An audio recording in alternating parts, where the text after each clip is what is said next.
Silakan Zakwan.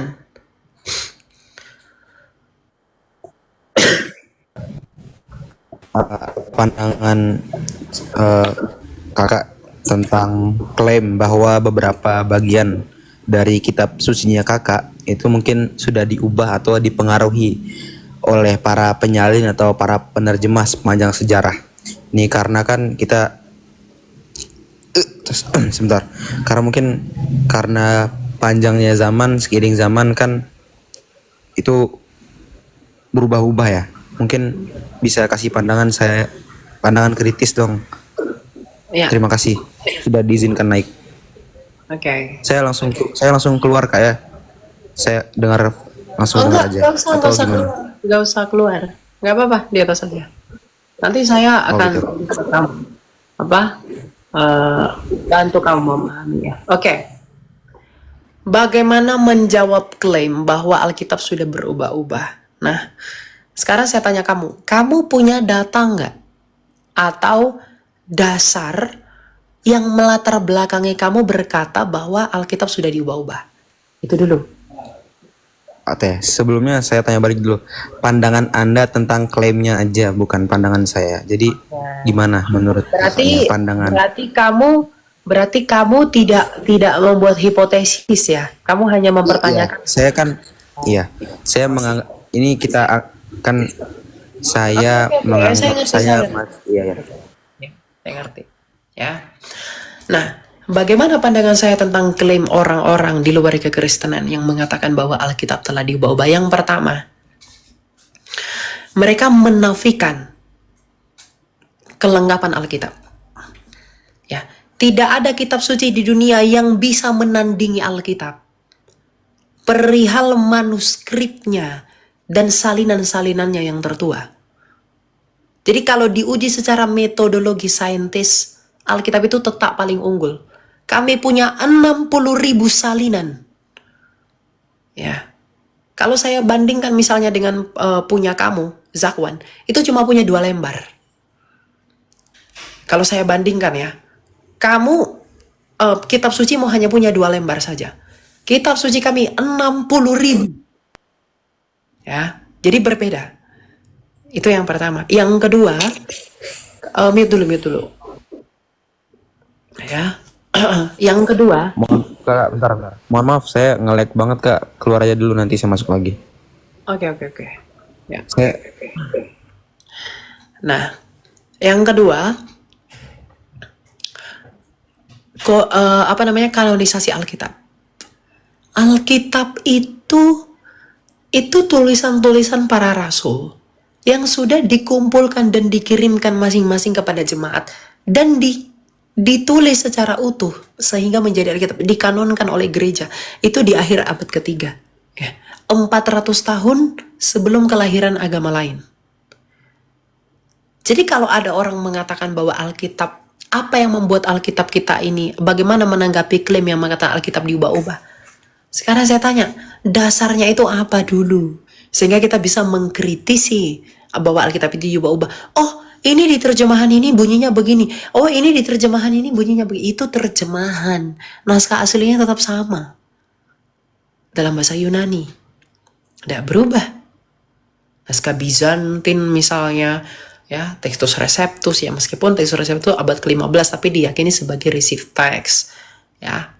Karena apa yang ada di TR itu relevan dengan apa yang sudah dikodif di akhir abad ketiga, ya. Misalnya kita bandingkan ke Vulgata milik gereja Katolik yang dikanon oleh Santo Jerome, ya, itu sama, ya, meskipun memang di dalam kanon Ibrani Deuterokanonika tidak dimasukkan, yang kemudian dipakai oleh orang-orang Protestan. Nah, jadi berubahnya di mana?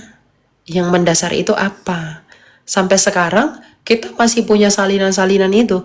Tapi hal yang harus kita akui dari semua agama adalah autograf kitab suci seluruh dunia itu udah nggak ada. Tapi salinan-salinan yang terdekat itu hanya Alkitab. Yang paling dekat itu Alkitab dan yang paling banyak itu Alkitab. Itu metode ngukurnya. Yang paling dekat ke naskah asli, salinan yang paling dekat ke naskah asli, dan yang paling lama dan yang paling banyak Nah, itu yang menjadi strukturnya. Dan Alkitab, kitab suci orang Kristen itu Pak, itu unggul dalam kedua hal itu. Saya udah pernah buat videonya, kalian nanti tonton video saya di bawah ya, mengenai originalitas Alkitab. Saya sudah buat itu. Saya sudah jabarkan satu persatu. Syaratnya, kenapa bisa dikatakan demikian. Gitu. Ya, jadi kalau ada yang menggugat kitab suci, ini sudah dirubah, ini sudah porak-porandakan, datanya mana dulu, apa yang mendasari itu, biar dasar argumentasi mereka tuh kita gugat, bener nggak begitu ya. Gitu. Alkitab itu nggak ada yang nandingi, kelengkapannya nggak ada yang nandingi gitu. Secara metodologi ya silakan Grace. Halo Kak, Shalom. Agak berisik, kamu di mana ya? Boleh tolong kondusif? Udah ya Kak, udah nggak berisik ya? Oke, ya. Iya Kak, Iya. mau tanya soal Tritunggal gitu, mungkin Kakak bisa jelasin tentang Allah, Ya, kamu Yesus, sebelumnya Kristen tah? Kristus. Ya Kakak? Kamu orang Kristen kah? Iya. Tapi Kamu belum tentang apa? Tentang apa? Trinitas. Iya, tentang Allah. Apa yang masih kamu bingungkan dari Trinitas? eh, Apa yang masih kamu gak ngerti? Seperti yang tadi Kakak jelasin tentang Tuhan itu adalah gelar dan Allah itu kayak gitu sih Kak, saya ngertinya kayak gitu sih. Sebentar ya, saya buka dulu saya. Ya. Kalian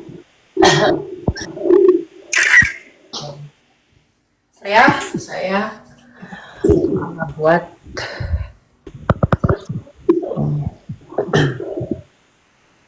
Bentar ya. Kamu di mute dulu Grace. Mute ya. Oke. Thank you. Oke. Jadi saya mau bantu kalian ya, Trinitas ya. Saya akan jelasin sama kalian tentang Trinitas nih. Ini anakku ya, dia lagi bobo ya. Jadi kalian harus apa? Mana ya ini ya, pages. Oke. Nah, gini, Graisa, kamu pastikan mendengar dan menyimak dengan baik ya. Biar kita bisa nanti bedakan mana pulpennya, bentar ya. Mana ya pulpennya ya? Mana pen. Bentar ya, saya cari pen dulu. Mana pennya ini? Halo? Ini makan apa kau? Makan ular? Dicuri? Kemana pergi kau? Bentar ya. Kayak gini lah kadang si Elia ini nggak beres gini. Oh ini di dalam. Oke. Ternyata di Alkitab teman-teman. Ini saya geser dulu ke sini ya. Oke, biar kalian lihat. Sekarang kita belajar Trinitas ya. Jadi teman-teman yang ada di layar, kalian boleh perhatikan dengan baik-baik. Nanti kita bedakan arti kata Tuhan, Allah, dan bla bla bla ya. Kita belajar ini dulu. Oke, ya. Yang pertama Trinitas. Oke, ntar ya. Saya ini dulu. Ini dicatat. Sebenarnya udah ada saya jelaskan di dalam apa? Di dalam video saya sih. Ntar ya. Nih. Oke. Jadi Tritunggal atau Trinitas itu dari kata nih Latin ya. Trinitas itu dari dua kata, tri dan unitas. Ya. Tri itu artinya tiga, unitas itu artinya keesaan. Ya. Jadi Trinitas itu adalah suatu pemahaman yang menjembatani ketigaan yang esa. Atau uncompounded singleness ya, ketigaan yang esa. Nah, ilustrasinya begini. Allah yang esa itu adalah Sang Bapa. Ingat ya, Allah yang esa adalah Sang Bapa. Ya, Allah ini artinya adalah sesembahan. Sesembahan atau ilah yang esa. Ilah yang satu itu adalah Sang Bapa. Nah, Sang Bapa ini nama perjanjiannya adalah Yod-Heh-Vav-He. Nah, sifatnya dia adalah yang pertama transenden. Kemudian tidak terhampiri dan tidak kelihatan karena dia adalah roh ya. Jadi Yod-Heh-Vav-He ini transenden, ada dimanapun, dia tidak terhampiri dan dia tidak kelihatan. Nah Sang Bapa yang adalah Allah ini, di dalam dirinya Bapa, di dalam dia memiliki firman atau logos yang menjadi daya cipta atau ilmunya sendiri atau kecerdasannya sendiri. Ya. Atau pikirannya Sang Bapa lah. Nah, logosnya Sang Bapa ini disebut sebagai Sang Anak, ya. Di mana di dalam Yohanes 1 ayat 3, dia menjadikan segala sesuatu oleh firman-Nya. Jadi Sang Bapa ini menciptakan segala sesuatu menggunakan firman-Nya. Makanya dikatakan berfirmanlah Allah, jadilah terang. Berarti Allah Sang Bapa menjadikan terang menggunakan firman-Nya. Ya.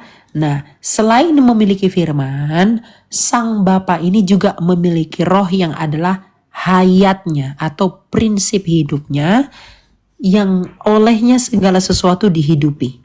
Nah, Ayub 33 ayat 4. Nah, Sang Bapa, firman-Nya sendiri atau yang disebut dengan anak dan rohnya sendiri itulah Trinitas. Jadi Bapa, Anak dan Roh Kudus itulah Allah yang esa. Jadi Allah yang esa itu ya Bapa, Anak dan Roh Kudus. Karena tidak mungkin cuma Bapa saja tanpa Anak dan tanpa Roh Kudus. Kalau hanya Bapa tanpa firman tanpa roh, berarti Bapa ini mati. Ya, jadi Trinitas itu berbicara tentang bagaimanakah Allah kita yang satu itu. Bahwa Allah kita yang satu itu adalah Sang Bapa yang memiliki firman dan memiliki roh.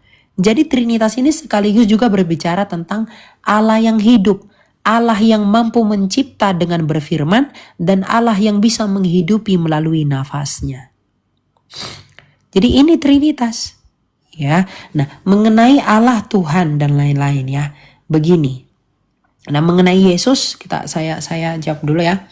Mengenai Yesus berinkarnasi. Kan di dalam Yohanes 1 ayat 14 dikatakan firman itu telah menjadi manusia. Ya, Yohanes 1 ayat 14. Nah, firman ini yang adalah firman-Nya Bapa itu menjadi manusia. Maka lahirlah pribadi Yesus atau Yehoshua. Nah, Yehoshua ini artinya adalah Allah atau Yod-Heh-Vav-He adalah keselamatan. Yod-Heh-Vav-He plus Yasha. Nah, jadi ketika firman Allah menjadi manusia, maka ketika firman Allah menjadi manusia dan lahirlah pribadi bernama Yesus, maka di dalam pribadi yang bernama Yesus ini ada dua kodrat. Yang pertama dia adalah yang ilahi karena dia adalah firman-Nya Bapa yang ilahi, dan dia adalah manusia. Dan ketika mati tersalib, dia mati dalam keadaannya sebagai manusia. 1 Petrus 3:18 tadi.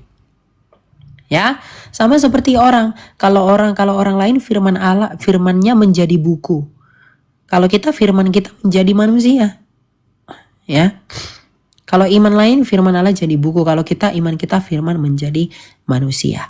Nah, mengenai Allah ya. Bentar ya. Ini saya hapus dulu ya.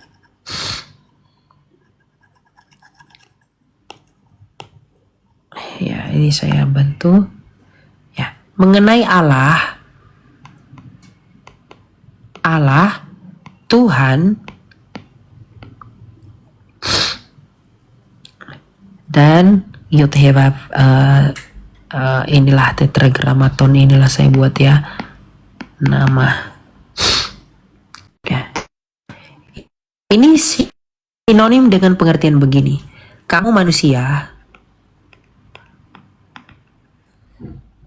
gelar kamu adalah pelajar dan namanya Grace. Nih. Allah itu adalah hakikat realitanya sebagai sesembahan. Kamu adalah manusia. Tuhan itu gelar. Gelar kamu pelajar. Yud-Heh-Bab itu nama perjanjian. Nama kamu Gerisa. Ya? Nah, apakah pelajar itu adalah manusia? Iya. Tapi apakah manusia sudah tentu pelajar? Belum tentu. Ya? Nah, jadi Allah itu adalah hakikat, Tuhan adalah gelar yang diberikan kepada hakikat, ini adalah nama kepada dia yang digelari. Jadi gini pengertiannya, ya. Terima kasih banyak udah ngerti sekarang. Ya Kak. Makasih ya Oke, Kak. ada lagi yang mau ditanyakan? Ada lagi yang mau ditanya atau hal-hal yang tidak Ada mengerti? Ya, kalau Apa yang itu? tadi penjelasan yang tadi tuh udah ngerti, makasih banyak. Terus mau tanya tentang Injil Yohanes, Yohanes yang murid yang dikasih Yesus kan Yohanes tuh ada 2 kali ya Kak. Ya, Yohanes Pembaptis dan Yohanes yang murid Yesus. Ya, bin Zebedeus. Ya. Terus dengar-dengar katanya, bukan dengar-dengar sih, kayak pernah belajar juga, terus diajari kayak gini. Kalau Yohanes murid Yesus itu adalah pendahulu dari Allah gitu. Jadi dia kayak seperti jembatan begitu untuk Allah lewat gitu. Contohnya seperti itu karena Itu bukan Yohanes bin Zebedeus, itu Yohanes Pembaptis. Ya. Yohanes Pembaptis, coba kita lihat ya di dalam ayat ini ya. Kita baca dalam Yohanes. Ya. Itu bukan Yohanes murid Yesus, itu Yohanes bin Zebedeus. Nih ya. Nih.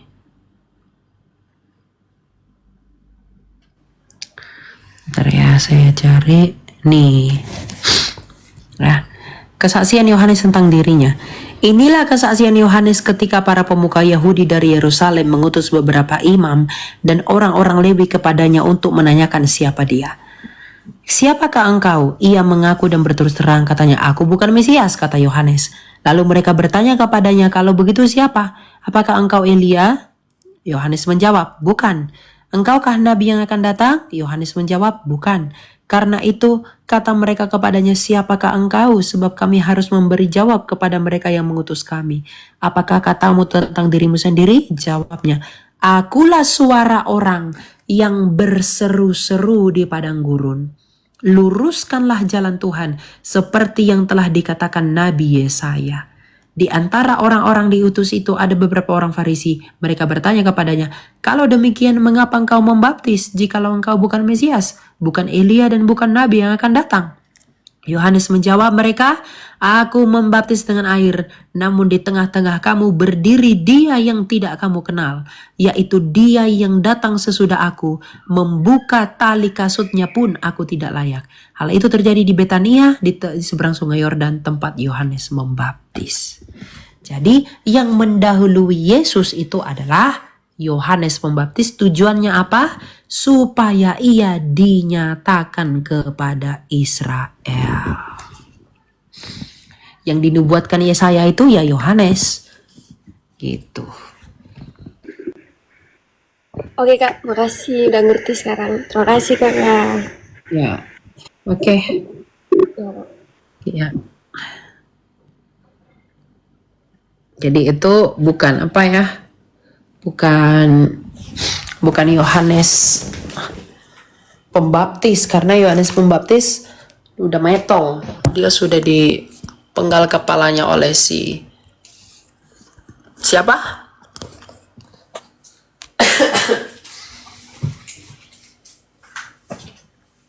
Oke, ya kita lanjut ya.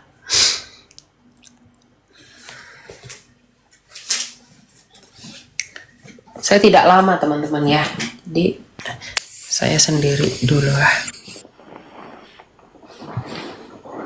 Selamat malam. Ya, malam. Silakan, Larry. Iya, perkenalkan nama saya Leri, senang bisa join dengan Pak Elia di sini.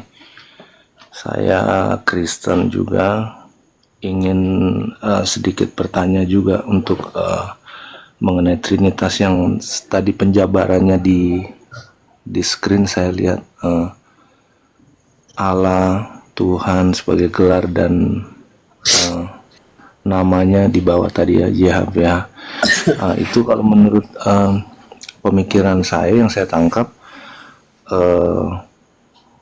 berarti kan manusia memiliki nama dan gelarnya dia, tapi kan hanya dalam posisi apa ya, satu saat itu tetap satu, tidak terpisah. Tapi kalau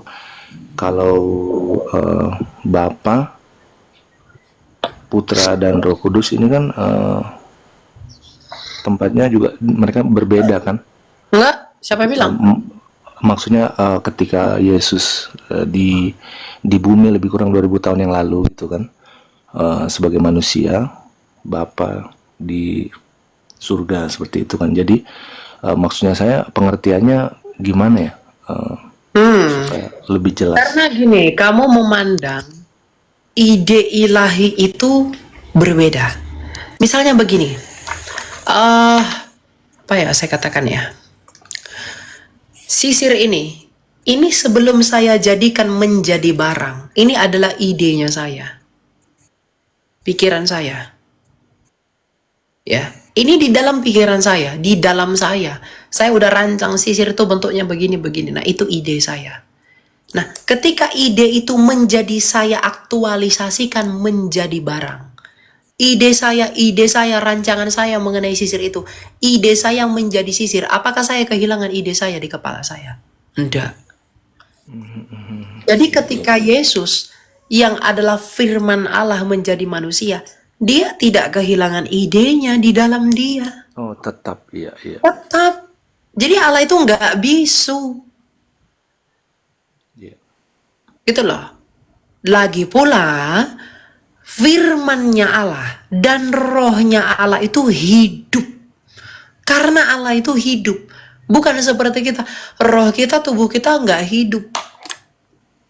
Ya, saya sedikit tangkap. Cuman seperti contohnya kan, kalau misalnya tadi yang namanya yang di bagan tadi yang Pak Elia buat, siapa namanya tadi, Grace, terus pelajar adalah gelarnya kan. Ya. Tapi kan maksud saya itu dia tetap satu. Maksudnya orangnya, individunya tetap satu, hanya namanya Grace, gelarnya pelajar. Sedangkan kalau Yesus kan keluar dari Allah, makanya ada juga. Betul, Grace itu namanya satu. Manusianya tetap satu, gelarnya satu, betul. Tapi tubuhnya si Grace tetaplah Grace, rohnya si Grace tetaplah Grace, pikiran firmannya si Grace tetaplah Grace, tapi tidak ada tiga Grace. Oke. Sudah mulai dapat. Rohnya si Grace tetaplah manusia, firmannya si Grace manusia, rohnya si Grace adalah manusia. Tidak ada tiga manusia, hanya ada satu manusia. Allah pun. Meskipun ada juga ayat yang mengatakan karena hanya ada satu Allah saja, ya kan? Ya, 1 Korintus 8 ayat 6. Betul. Dan hanya ada satu Tuhan, yaitu Yesus Kristus.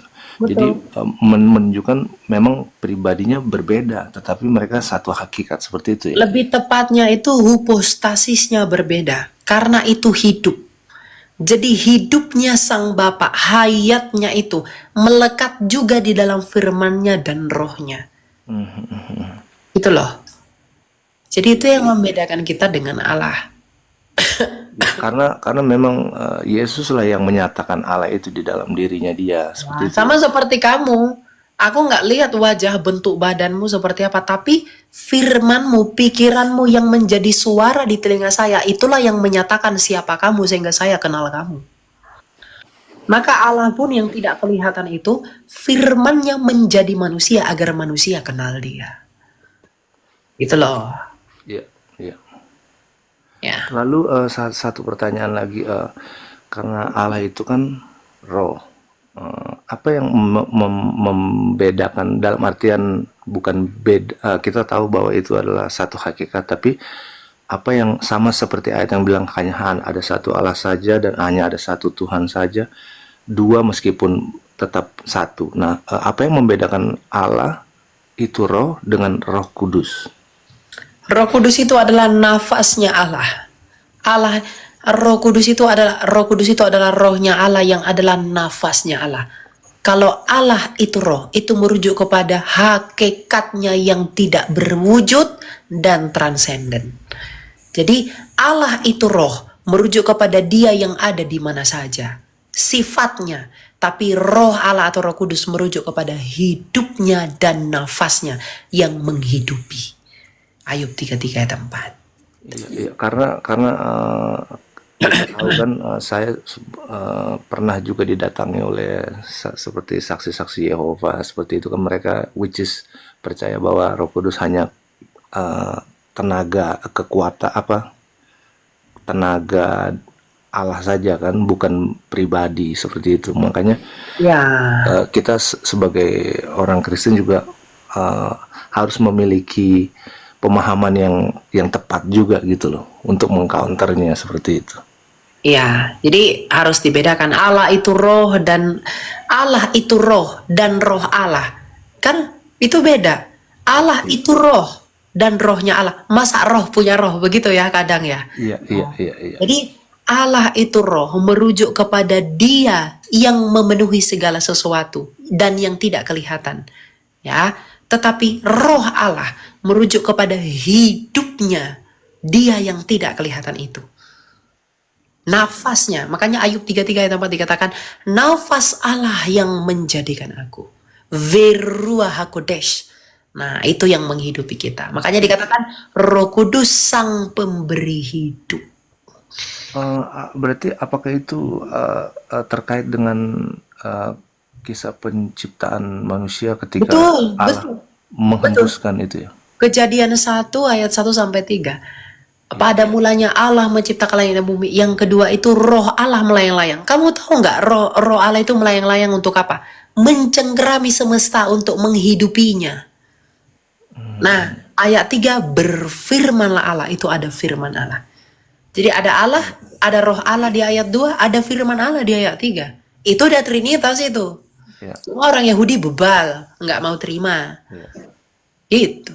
Makanya Bapak Gereja, saya lupa lagi siapa namanya ya. Ya saya lupa siapa namanya, Pokoknya dia mengatakan bahwa Trinitas itu sudah ada di Perjanjian Lama. Agustinus dari Hippo. Dia mengatakan bahwa penjabaran mengenai Trinitas dan hakikatnya itu sudah ada di dalam Kejadian, di Bereshit. Itu sudah ada. Karena memang sebenarnya pada mulanya memang seperti itu kebenarannya Ya, yang betul. dikatakan kebagaimanaan Allah itu ya. Iya, kebagaimanaan Allah yang satu, Iya. Dia yang hidup.